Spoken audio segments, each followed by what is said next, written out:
नमस्कार, आप देख रहे हैं एमपी न्यूज। मैं हूं अदिति। स्वागत करती हूं एमपी न्यूज के खास कार्यक्रम न्यूज रूम में आपका।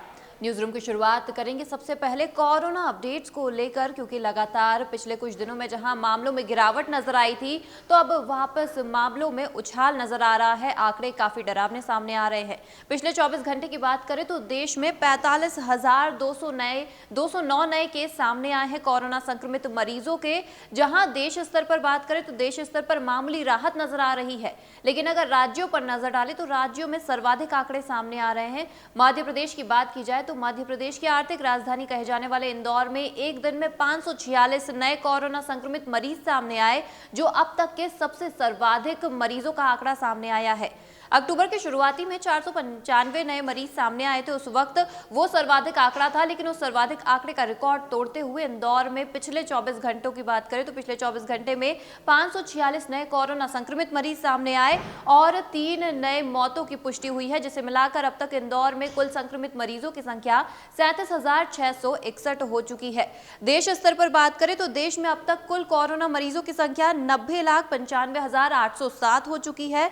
मरने वालों का आंकड़ा 1,33,227 है। तो वहीं ठीक हुए मरीजों की संख्या 85,21,617 है। तो वहीं एक्टिव मामले इस वक्त देश में 4,40,962 बने हुए हैं।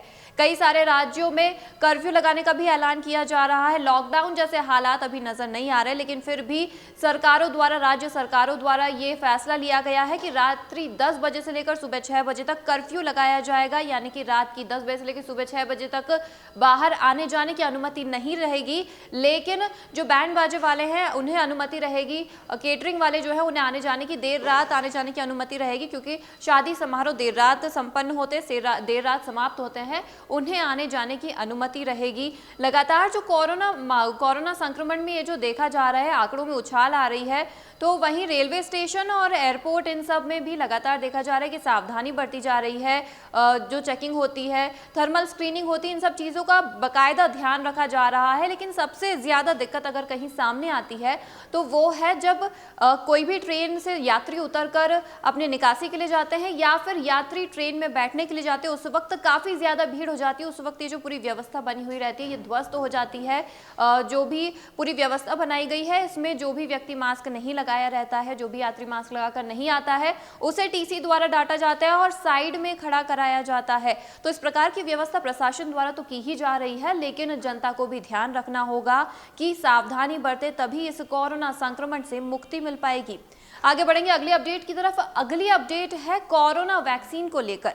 लगातार जहां कोरोना संक्रमण बढ़ रहा है, तो कोरोना वैक्सीन को लेकर भी कहीं ना कहीं सुखद खबर सामने आ रही है। सबसे पहले बात करें अगर भारत देश की, तो इस वक्त भारत देश में कोरोना वैक्सीन का तीसरा चरण का ट्रायल शुरू होने वाला है, जिसमें भोपाल के हमीदिया अस्पताल और कुछ निजी अस्पतालों को मिलाकर पूरे देश में 23 संस्थानों में 28,000 से कुछ ज्यादा व्यक्तियों पर इसका तीसरे चरण का ट्रायल किया जाएगा, वो भी उनकी सहमति के साथ।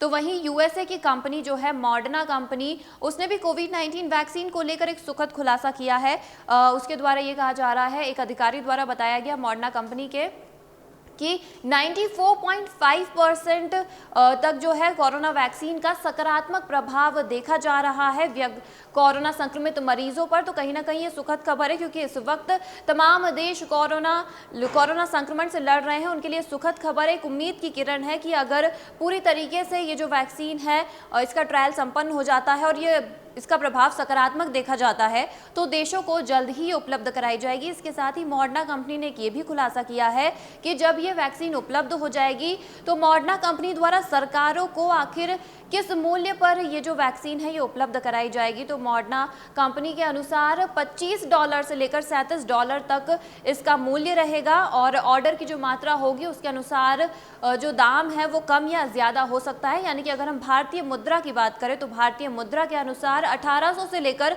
2700 रुपए तक प्रति डोज की कीमत होगी इस कोरोना वैक्सीन की। आगे बढ़ेंगे अगली अपडेट की तरफ।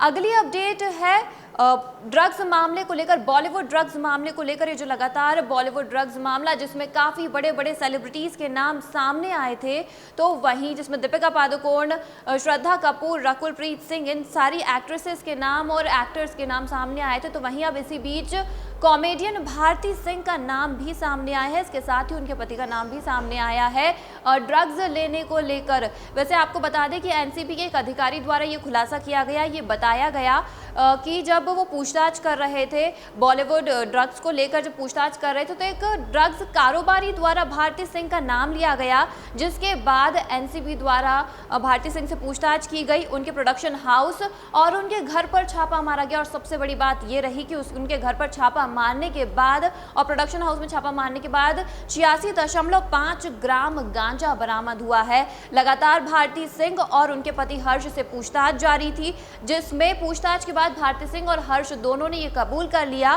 कि उन्होंने ड्रग्स का सेवन किया है। भारती सिंह की गिरफ्तारी शनिवार को ही हो चुकी थी, तो उसके बाद ही हर्ष से लगातार पूछताछ जारी थी। आज सुबह रविवार को उनके पति को भी गिरफ्तार कर लिया गया है। आगे बढ़ेंगे अगली अपडेट की तरफ। अगली अपडेट है IIM इंदौर कैट को लेकर कॉमन एडमिशन टेस्ट। जी हाँ, मैनेजमेंट इंस्टीट्यूट्स में एडमिशन लेने के लिए ये एग्जाम होती है। इस बार IIM इंदौर ये परीक्षा आयोजित करवा रहा है। 29 नवंबर 2020 इस परीक्षा की तिथि फाइनल हुई है। इस तिथि पर परीक्षा होगी। वैसे आपको बता दें कि कोविड-19 के कुछ नियमों को देखते हुए और कोविड-19 को देखते हुए कुछ एक बदलाव किए गए हैं इस परीक्षा में। देखा जाए तो परीक्षा का जो समय था वो पहले 3 घंटे का था, लेकिन अब इस समय में जो परीक्षा का समय है वो घटाकर 2 घंटा कर दिया गया है। यानी कि 3 सेक्शंस में जो पेपर हुआ करते थे वो 3 सेक्शंस में ही रहेंगे, लेकिन जहां परीक्षार्थियों को हर एक सेक्शन के लिए 1-1 घंटा दिया जाता था, तो वहीं अब उन्हें 40-40 मिनट हर एक सेक्शन के लिए दिया जाएगा। इसके साथ ही अगला बदलाव ये किया गया है कि जहां 2 सेशंस में परीक्षाएं हुआ करती थी, अब वो परीक्षा 3 सेशन में होगी, जिसके पीछे कारण ये भी माना जा रहा है और IIM के जो निदेशक है हिमांशु राय ने ये भी बताया है कि इसके पीछे का मेन जो कारण अगर हम बताएं कि विद्यार्थियों की संख्या कम होना, परीक्षार्थियों की संख्या कम होना, यानी कि एक कक्षा में कम विद्यार्थी रहेंगे, सोशल डिस्टेंसिंग का प्रॉपरली पालन हो पाएगा, जो नियम है कोविड-19 के जो प्रोटोकॉल्स है उनका हम अच्छे से पालन कर पाएंगे, जिसकी वजह से 2 सेशन की बजाय 3 सेशंस में ये परीक्षाएं हो पाएंगी। केंद्रों का नंबर बढ़ाना काफ़ी मुश्किल था, उसके लिए काफ़ी सारे वाजिब कारण देने होते हैं, जिसकी वजह से ये निर्णय लिया गया है कि जो परीक्षाएं है वो 2 सेशन की बजाय अब 3 सेशन में होगी।